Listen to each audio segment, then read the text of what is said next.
প্রায় একটা বছর আমি তোমরার সামনে কোনো ভিডিও দিতে পারছি না, যেহেতু আগে ভিডিও আমি কন্টিনিউ করতাম। তোমরা অনেক ভালোবাসা দিছো আমারে কম সময়ে। তো ওই সময়টার মধ্যে আমি প্রেগনেন্ট আসলাম, আর সবাই মানে প্রেগনেন্সি জার্নি কিন্তু মানে সমান থাকে না। আমার খুবই টাফ আসলো।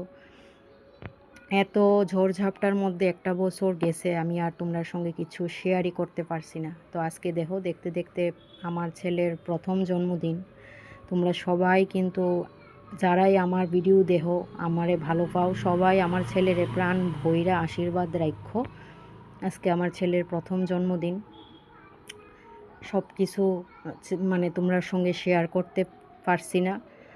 তো ছেলে কিভাবে হইল না হইল, প্রায় বিয়ের 12 বছর পরে আমি ছেলেরে আমার কোলে পাইছি।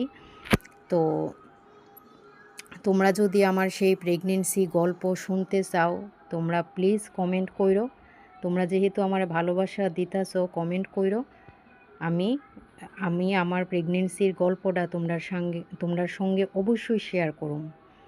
মানে আমার প্রেগনেন্সি জার্নিটা একদমই স্মুথ আসলো না, অনেকটাই টাফ আসলো। অনেক কষ্ট করছি, অনেক চোখের জল ফালাইছি, কারণ আমার মাও নাই। যা করছে সব সব হাজবেন্ডই করছে, কয়া লাভ নাই আর।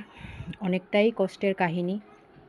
তো তোমরা যদি জানতে চাও যে আমার নীল কিভাবে আমার কুলে আইছে, তোমরা প্লিজ আমারে কমেন্ট করো। আমি তোমরার সঙ্গে অবশ্যই সব কিছু শেয়ার করুম। আরেকটা কথা হইছে, তোমরা কিন্তু সবাই আমার ছেলের প্রাণ ভইরা আশীর্বাদ করো।